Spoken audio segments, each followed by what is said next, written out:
Amén. Hoy es día de resurrección. Uy, yes. ¿Cuántos han resucitado juntamente con Cristo? Amén. Resucitados y transformados. Amén. Bueno, en mi prédica pasada les hablaba de la posición en Cristo, ¿no? La cual debe estar clara pues desde nuestra identidad, de quién soy ahora en Cristo.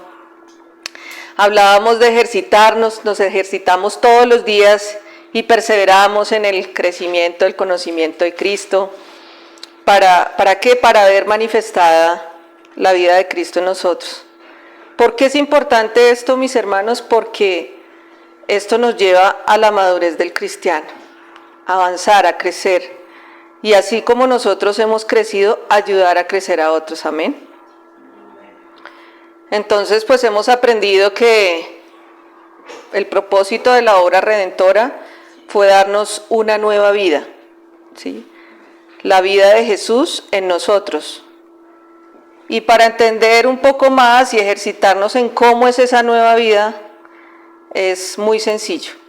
La nueva vida que hoy vivimos, usted y yo, es la vida de Jesús antes de la cruz. Amén. Bien.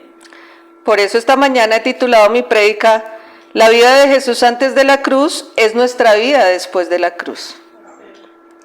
En primera instancia, mis hermanos, vamos a ver por qué era necesario que Jesús se hiciera carne. Dentro del plan de Dios, Jesús es la única provisión para la salvación de la humanidad. Para realizar la redención del hombre, Dios mismo tuvo que hacerse carne, ser humano. Y vamos a ver algunos versículos en la palabra que nos confirman esto. En Juan 1:14 dice, y aquel verbo fue hecho carne y habitó entre nosotros y vimos su gloria, gloria como unigénito del Padre, lleno de gracia y verdad. En Gálatas 4:4-7 dice, pero cuando vino el cumplimiento del tiempo, Dios envió a su Hijo nacido de mujer y nacido bajo la ley, para que redimiese a los que estaban bajo la ley, a fin de que recibiésemos la adopción de hijos. Entonces el verbo fue hecho carne. ¿Por qué Dios tuvo que hacerlo carne? ¿O por qué Jesús se hizo carne? Primero porque Él tuvo que tratar con los pecados del hombre, ¿sí? Él tuvo que estar en la posición de hombre como nosotros, de acuerdo a un estado de hombre, para satisfacer los requisitos de la justicia, su santidad y su gloria, ¿sí? En Filipenses 2:6 dice, el cual, siendo en forma de Dios, no estimó el ser igual a Dios como cosa que aferrarse, sino que se despojó a sí mismo tomando forma de siervo, hecho semejante a los hombres, y estando en la condición de hombre se humilló a sí mismo, haciéndose obediente hasta la muerte y muerte de cruz, por lo cual Dios también le exaltó hasta lo sumo y le dio un nombre que es sobre todo nombre, para que en el nombre de Jesús se doble toda rodilla de los que están en los cielos, en la tierra y debajo de la tierra, y toda lengua confiese que Jesucristo es el Señor, para la gloria de Dios Padre. Amén. Dios también tuvo que tratar con la naturaleza corrupta. Recordemos que cuando Adán y Eva pecaron en el huerto del Edén, el problema de la caída era esa. En Romanos 6:3 dice la palabra, ¿o no sabéis que todos los que hemos sido bautizados en Cristo Jesús, hemos sido bautizados en su muerte? Porque somos sepultados juntamente con Él para muerte por el bautismo, a fin de que como Cristo resucitó de los muertos por la gloria del Padre, así también nosotros andemos en nueva vida. Porque si fuimos plantados juntamente con Él en la semejanza de su muerte, así también lo seremos en su resurrección, sabiendo esto, que nuestro viejo hombre fue crucificado juntamente con Él, para que el cuerpo de pecado sea destruido, a fin de que no sirvamos más al pecado, porque el que ha muerto ha sido justificado del pecado.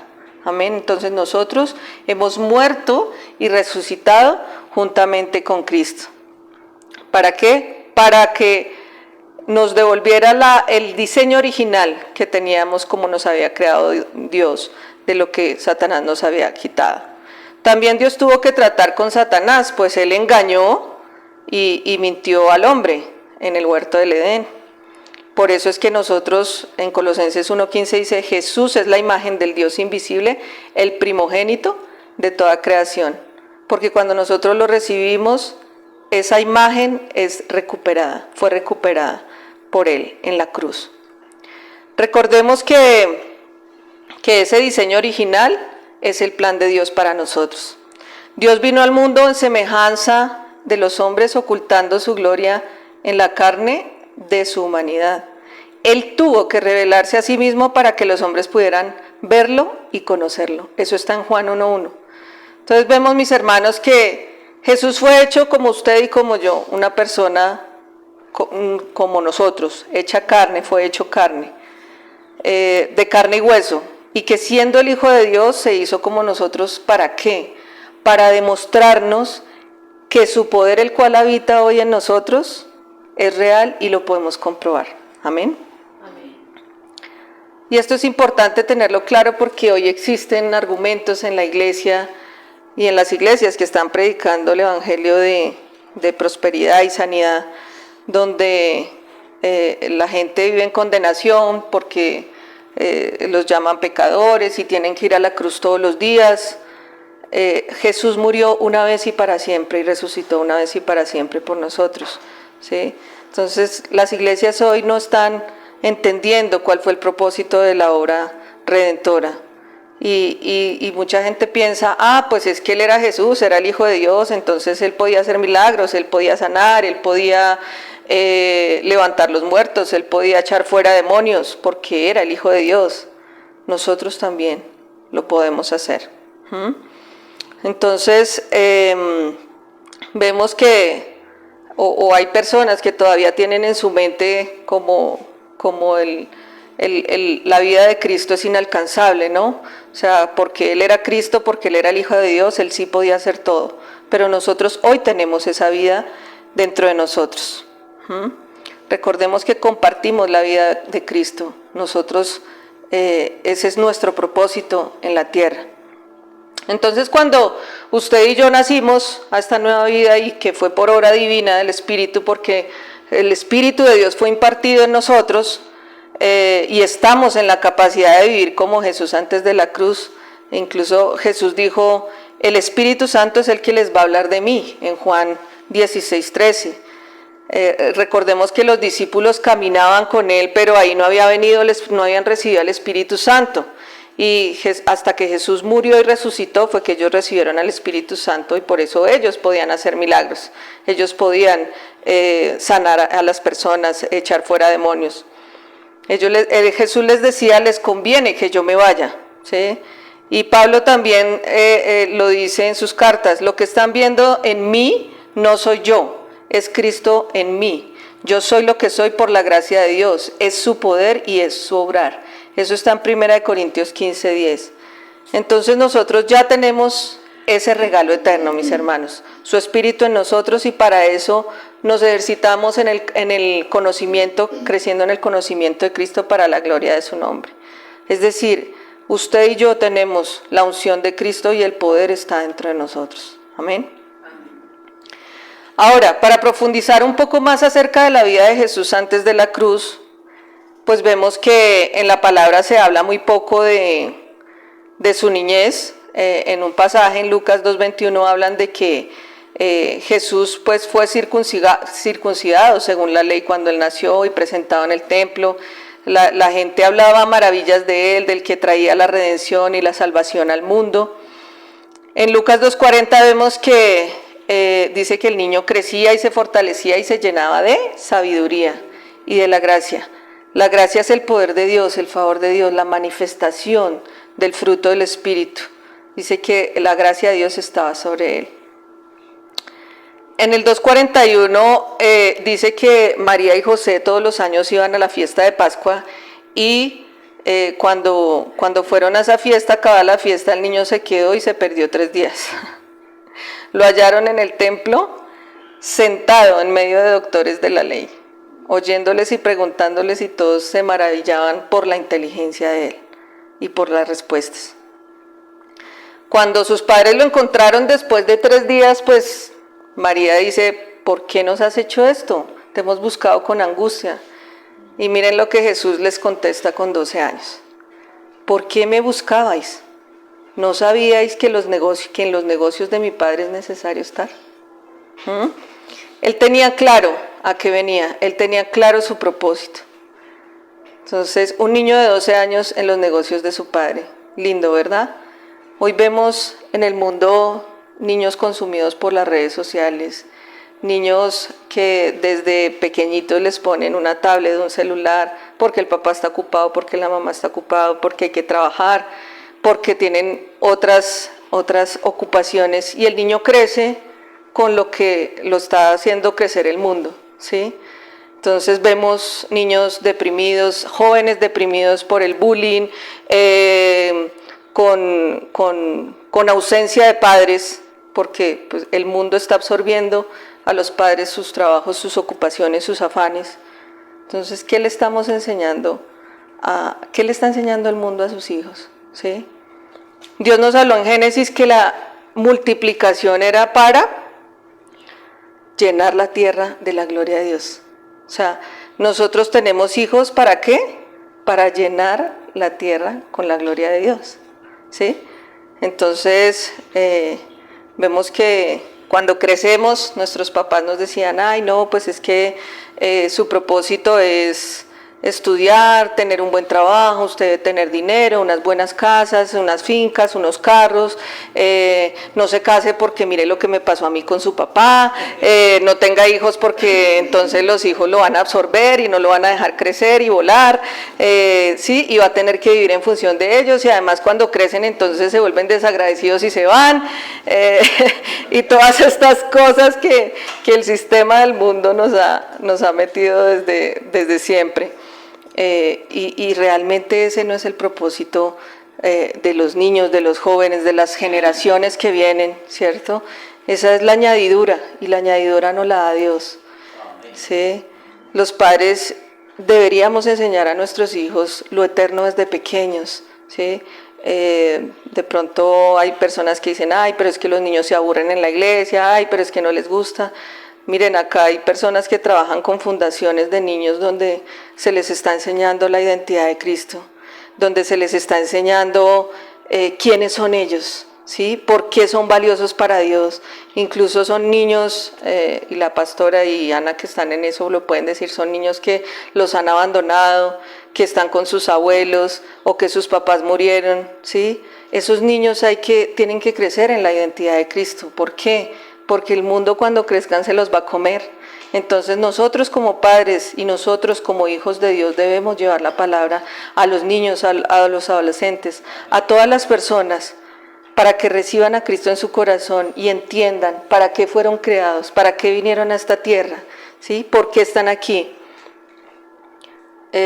Yo soy modelo 81 y en las generaciones, ahora hay varias generaciones, ¿no? Dicen que hay una generación de cristal, yo creo que era de la X, pero en mi época los niños salían a jugar al parque, Jermis, rejo quemado, ¿sí? Ahora están consumidos por los videojuegos, por las películas, por todo lo que les ofrece el mundo, ¿sí? La tecnología.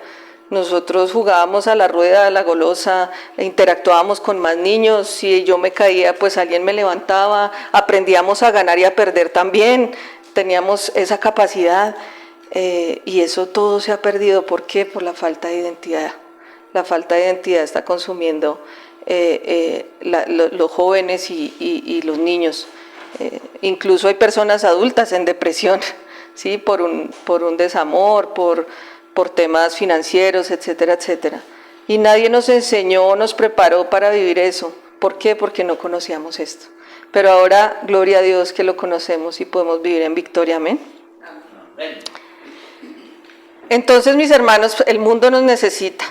Y dice la palabra que después de que pasó esto con Jesús a sus 12 años, para seguir viendo la vida de Jesús, María y José no entendieron el que les quiso decir con que estaban los negocios de mi padre, pero él volvió con ellos a Nazaret y los obedecía en todo. Dice la palabra que María pensaba mucho en lo que había pasado y que mientras tanto Jesús seguía creciendo en sabiduría, estatura y gracia para con Dios y con los hombres. Entonces vemos que él desde pequeño estaba enfocado en su propósito. A la edad de 30 años Jesús sale de Galilea y se va al río Jordán, allí es bautizado por Juan. Dicen que cuando él recibió el bautizo, se abrieron los cielos y el Espíritu de Dios descendió como una paloma sobre él, y que hubo una voz del cielo que le dijo: este es mi Hijo amado, en quien tengo complacencia. Qué lindo. ¿Dios le ha dicho eso a usted? A mí me lo ha dicho. ¿Por qué? Porque yo he decidido entregar mi vida a Él, porque yo he decidido cumplir su propósito. Entendí el propósito para el cual Él me trajo. Lo primero, después de esto, de que Jesús fue bautizado, a lo que él tuvo que enfrentarse fue al diablo. Tenaz, ¿no? O sea, empieza su ministerio y lo primero con lo que se encuentra es con el diablo. Y recordaba yo que cuando muchos nacimos de nuevo y estábamos empezando en los caminos del Señor, nos habían dicho como que todo iba a ser color de rosa, ¿no? En la vida cristiana. Entonces uno decía: no, yo le entrego mi vida al Señor y pues ya no me va a pasar nada malo y no se van a presentar circunstancias. En esa época mi líder me dice: Paola, es que la vida cristiana no es Disney, ¿sí? Como que yo pensaba que todo iba a salir bien, y cuando me enfrento a las circunstancias digo: wow, ¿qué está pasando? Yo entendí ahí que Dios le había ganado un hijo para su reino a Satanás, y que Satanás estaba inquieto por eso. Entendí que yo ya había muerto a esa vieja naturaleza, a esa vieja vida, y empezaba a caminar con esta nueva vida que Jesús me había dado en la cruz.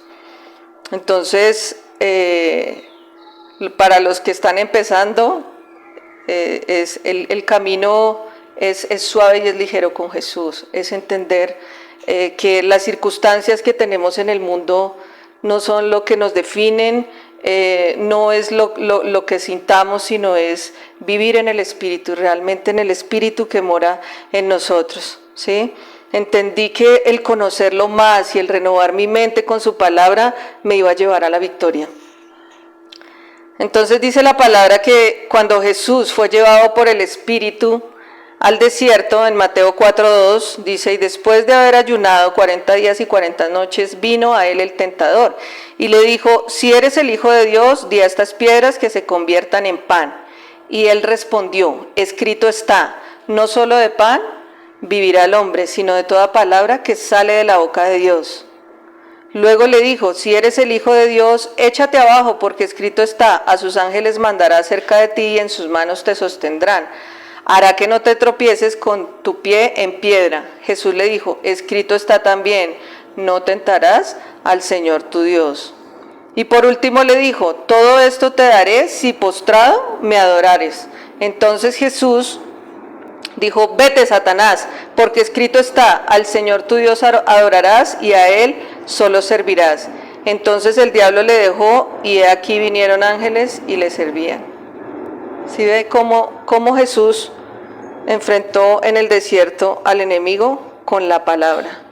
La palabra es lo que renueva nuestra mente y es lo que hace que esos dardos del enemigo que vienen a nosotros sean desechados automáticamente de nuestra mente.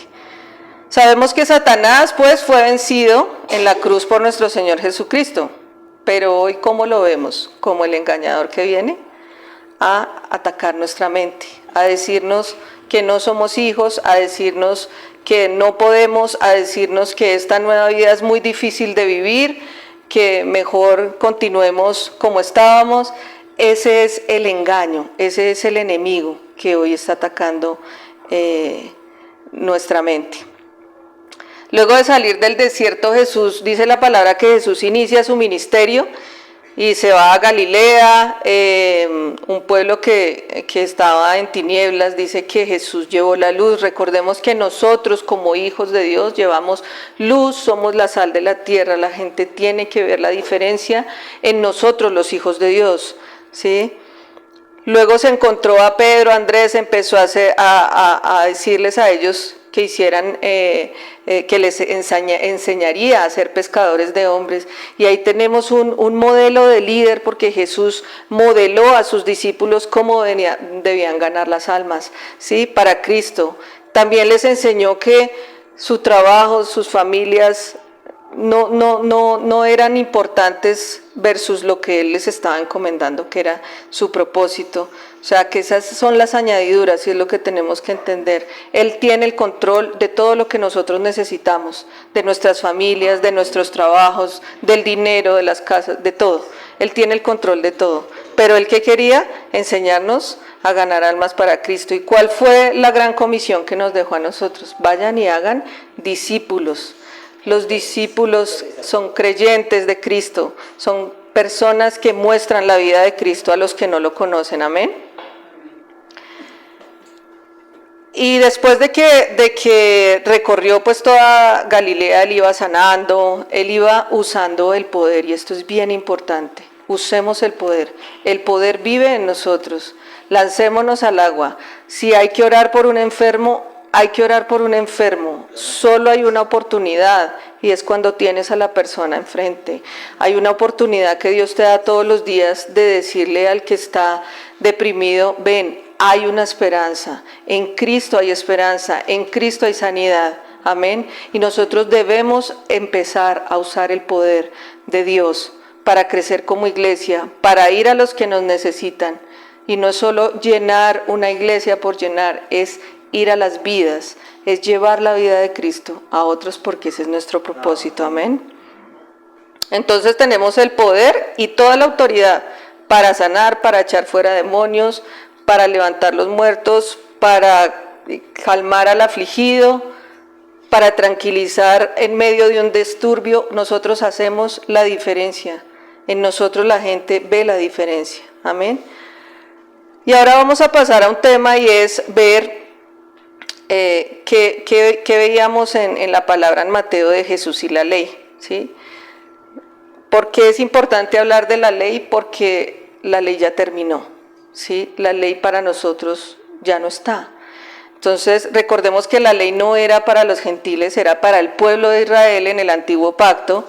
En Mateo 5:17 nos dice la palabra del Señor: no piensen que yo he venido a abrogar o a abolir la ley o los profetas. No he venido para abrogar, sino para cumplir. ¿Cuándo se cumple la ley? En la cruz, con la muerte de Jesús. Se termina la ley. Por eso Jesús dijo: consumado es. ¿Sí? Allí se termina la ley.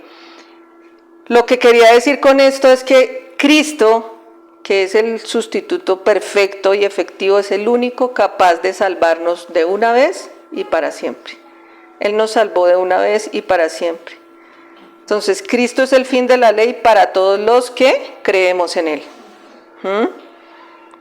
En la cruz Jesús abolió la ley para todos los judíos de forma espiritual, pero ya vamos a ver en forma física cuando fue terminada la ley. Dice el versículo 18 de Mateo 5: porque de cierto os digo que hasta que pasen el cielo y la tierra, ni una jota ni una tilde pasará de la ley hasta que todo se haya cumplido.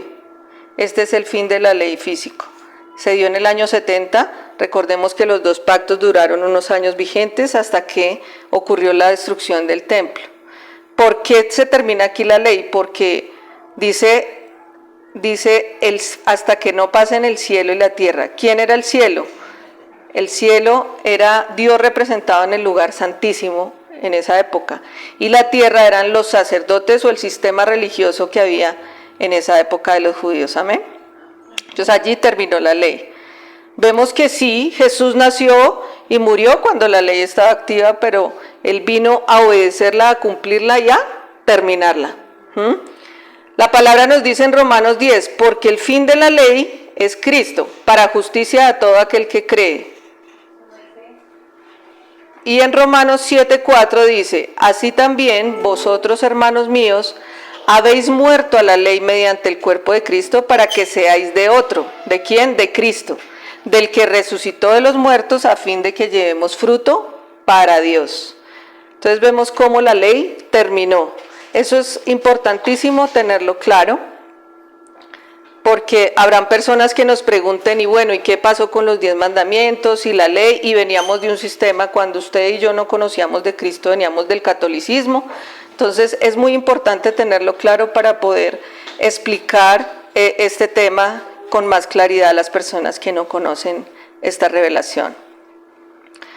Entonces, Jesús vino a demostrarnos lo que es vivir en el nuevo pacto, y Él lo hizo en su humanidad. Él no lo hizo en su divinidad, Él lo hizo en la humanidad. Por eso fue que en la cruz a nosotros nos entregó la vida de Jesús antes de la cruz, no por nuestras obras, sino por lo que Él hizo en la cruz del Calvario. Y entonces vemos que en la palabra se hace un paralelo de la ley y lo que era el nuevo pacto, ¿sí? Lo que se había escuchado.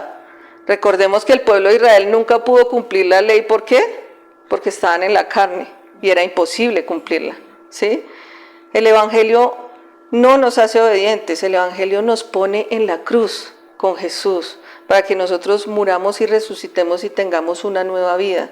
Y eso se va a manifestar en obediencia y en los frutos del Espíritu. Amén.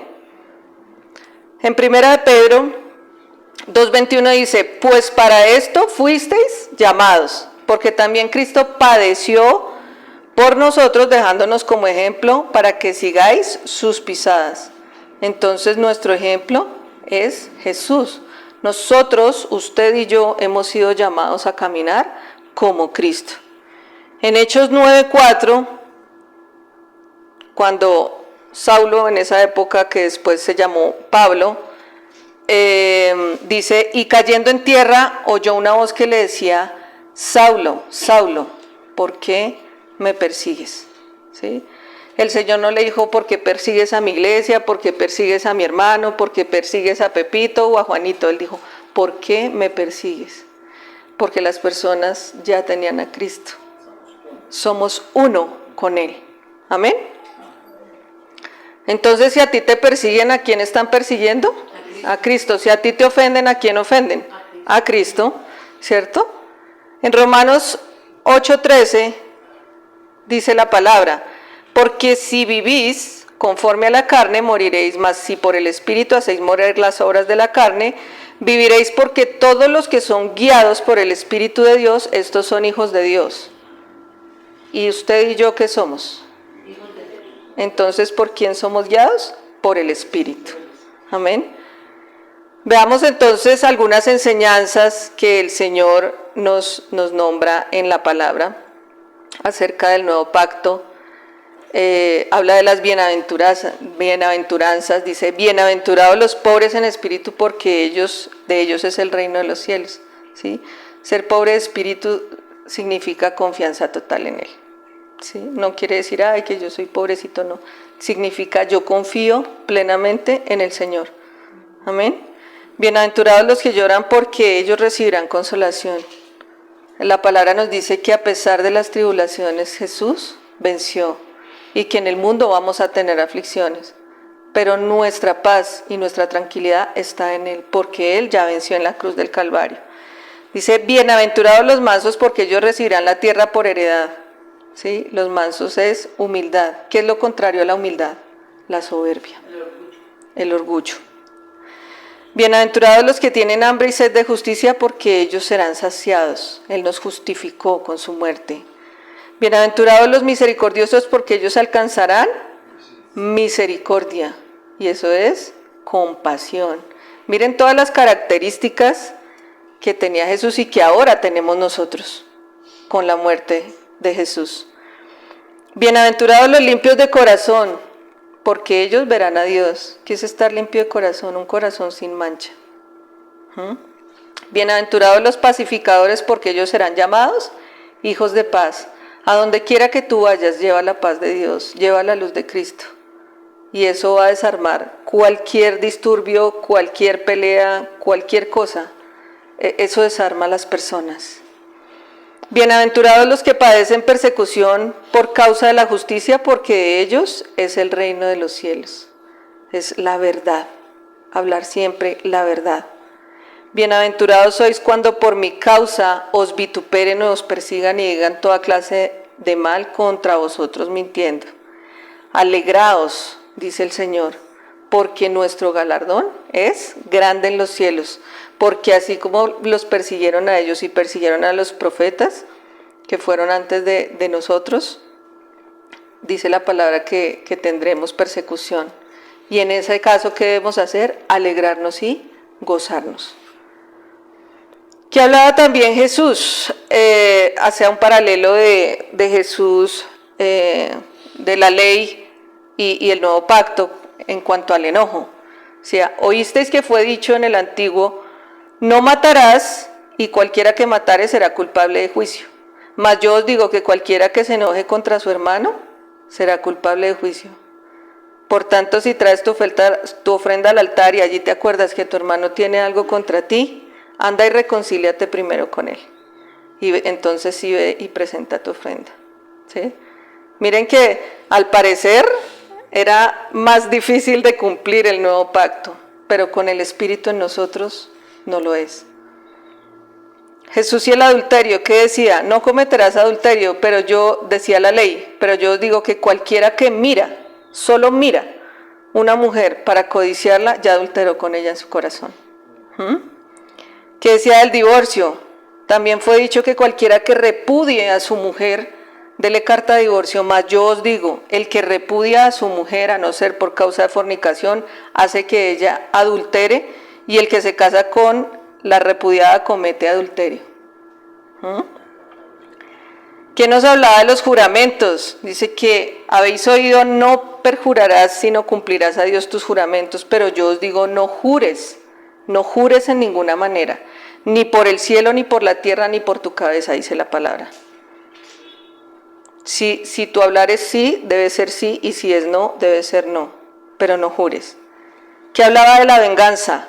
¿Oísteis que fue dicho ojo por ojo, diente por diente? Pero yo os digo, no resistáis al que es malo, antes a cualquiera que te hiera en la mejilla derecha, vuélvele también la otra. Miren, vuélvele también la otra. Y al que quiera ponerte pleito y quitarte la túnica, déjale también la capa. Y a cualquiera que te obligue a llevar una carga por 1 milla, ve con el 2. Al que te pida, dale, y al que quiera tomar de ti prestado, no se lo rehuses. ¿Qué habla del amor a los enemigos? Oísteis que fue dicho, amarás a tu prójimo y aborrecerás a tu enemigo. Pero yo te digo, ama a tus enemigos, bendecid a los que os maldicen, haced bien a los que os aborrecen y orad por los que os ultrajan y os persiguen. ¿Qué hablaba del dar? Cuando tú ayudes a alguien que no sepa tu izquierda, lo que hace tu derecha, para que tu ayuda sea en secreto y el que te ve en lo secreto te recompensa en público. Amén. ¿Qué hablaba de la oración? Orar también en secreto, no siendo vistos. Él los llamaba hipócritas, las personas que se paraban a orar para que los vieran, para engrandecerse. ¿Qué habla de los tesoros en el cielo? No hagáis tesoros en la tierra, porque dice que todo eso, la polilla y el orín corrompen. Y los ladrones miran y hurtan, porque donde está vuestro tesoro, allí está tu corazón. Las riquezas, decía, ninguno puede servir a 2 señores, porque aborrecerá al uno o amará al otro, o estimará al uno y menospreciará al otro. No podéis servir a Dios y a las riquezas. Con esto no quiere decir que usted pueda tener una buena situación económica, no quiere decir que usted pueda tener sus cosas, porque para eso ha trabajado y para eso ha ahorrado. Pero lo que quiere decir el Señor acá es que su corazón no se voltee a esas cosas, ¿sí? El afán y la ansiedad dice, por tanto, os digo, no os afanéis por vuestra vida, qué habéis de comer o de beber, ni por vuestro cuerpo, qué habéis de vestir. ¿No es la vida más que el alimento y el cuerpo más que el vestido? Porque los gentiles buscan todas estas cosas, pero vuestro Padre Celestial sabe de qué tienes necesidad. Mas busca primero el reino de Dios y su justicia, y todas estas cosas serán añadidas. lo hemos hablado. Lo primero para nosotros es el reino de Dios, amén. Que habla del juzgar a los demás. Dice, ¿y por qué miras la paja que está en el ojo de tu hermano y no echas a ver la viga que tienes en tu propio ojo? ¿Sí? Él también llama a las personas hipócritas. Saca primero la viga de tu propio ojo y entonces verás bien para sacar la paja del ojo de tu hermano. Hay una regla de oro también y es, así que todas las cosas que quieras que los hombres hagan contigo, así hacedlas vosotros con ellos.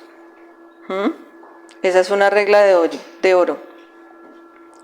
Y entonces vemos que todo esto es un paralelo entre lo que era la ley y lo que Jesús vino a enseñarnos, de cómo Él caminó estando aquí en la tierra. Y este debe ser nuestro modelo y nuestro ejemplo. La palabra dice que por sus frutos nos conocerán. ¿Sí? ¿Cuáles frutos? Los frutos del Espíritu. No es en nuestras fuerzas, es en el Espíritu que mora en nosotros. Amén. También dice la palabra del Señor, no todo el que me dice Señor, Señor entrará en el reino de los cielos, sino aquel que hace la voluntad de mi Padre. Debemos tener clara cuál es la voluntad de Dios para nosotros. Como predicaba la pastora Gloria, ¿edificamos la casa sobre la roca o sobre la arena? Por tanto, mis hermanos, pues el amor del Padre está en nosotros, el amor del Hijo está en nosotros, el amor de esposo está en nosotros. No es el desarrollo de normas, de reglas, de sacrificios. Todo nos lo enseña el Espíritu porque todo nos fue concedido en Él, en la cruz del Calvario. Amén. Si no hay muerte y sepultura, como les hablaba en una de mis prédicas, no hay resurrección. Y hablamos de que la iglesia celebra la resurrección de Jesús, ¿sí? Pero si no hay muerte y sepultura, no podemos resucitar a esta nueva vida. Debemos morir a nuestra vieja manera de vivir y nacer a esta nueva vida que es en Cristo Jesús. También nos hablan de que cuando la luz aparece, la opinión desaparece. A veces nos ponemos a pensar mucho en nuestra naturaleza y no miramos más allá, no miramos lo espiritual, no miramos las cosas de arriba. Y ahí es cuando nacen esos argumentos en nuestra mente, dicen, no, pues es que yo de verdad me he esforzado, pero no he podido vivir esta vida, o de verdad siempre vuelvo y caigo en lo mismo. No, el mismo Espíritu es el que nos enseña y va a dar la vida de Cristo a luz en nosotros. Dice el Señor en su palabra, todos me conocerán y escribiré mi ley en sus corazones y yo haré. ¿Quién va a ser? El Espíritu, Él. ¿Sí? Cristo en nosotros es el que produce el obrar, el deseo, porque es su vida expresándose a través de nosotros y es el propósito para el cual fuimos creados. ¿Sí? Entonces, si tú te has cuestionado, no, yo no soy santo, mira todo lo que hago, yo he tratado, no, otra vez caí, entonces hay que orar por revelación. Hay que orar por revelación porque la palabra dice en Romanos 8:32, el que no escatimó ni a su propio Hijo, sino que lo entregó por todos nosotros, ¿cómo no nos dará también con Él todas las cosas? ¿Sí?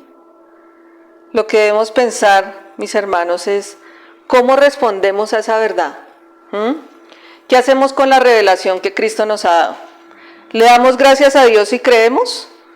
¿O nos empezamos a calificar por nuestras acciones, por lo que me dicen, por cómo me ve la gente, por lo que yo hago? ¿Sí? Para eso es muy importante tener en cuenta la humildad. La palabra en Santiago dice, Santiago 4, el 5 al 6, ¿o pensáis que la Escritura dice en vano, el Espíritu que Él ha hecho morar en nosotros nos anhela celosamente, pero Él da mayor gracia? Por esto dice Dios, resiste a los soberbios y da gracia a los humildes. ¿Sí? Entonces, Dios nos da gracia cuando tenemos un corazón enseñable, cuando tenemos un corazón dispuesto, cuando tenemos un corazón que cree porque la clave es creer, todo esto es por fe, ¿sí? Y entonces vemos que la terminación de la ley y la nueva vida se resumen en amor. Gálatas 5:6 dice, porque en Cristo Jesús ni la circuncisión vale algo, ni la incircuncisión, sino la fe que obra por el amor. Y en Gálatas 5:14 dice, porque toda la ley en esta sola palabra se cumple, amarás a tu prójimo como a ti mismo. Y en Romanos 13:8 dice, no debáis a nadie nada, sino amaros unos a otros, porque el que ama al prójimo ha cumplido la ley. Porque no adulterarás, no matarás, no hurtarás, no dirás falso testimonio, no codiciarás, y cualquier otro mandamiento en esta sentencia se resume. ¿En qué se resume? Amarás a tu prójimo como a ti mismo. ¿Por qué? Porque el amor no le hace mal al prójimo. Ese es el cumplimiento de la ley y es el amor. Y Pablo habla que el amor es el cumplimiento de la ley y es ese amor ágape, es ese amor incondicional, que nada espera, que todo lo soporta, que es paciente. El amor de 1 Corintios 13. Ese es el amor. Y ahora en Cristo, ¿qué? Sí es posible amar a nuestro prójimo así, como Cristo nos amó a nosotros. Amén. Vamos a orar.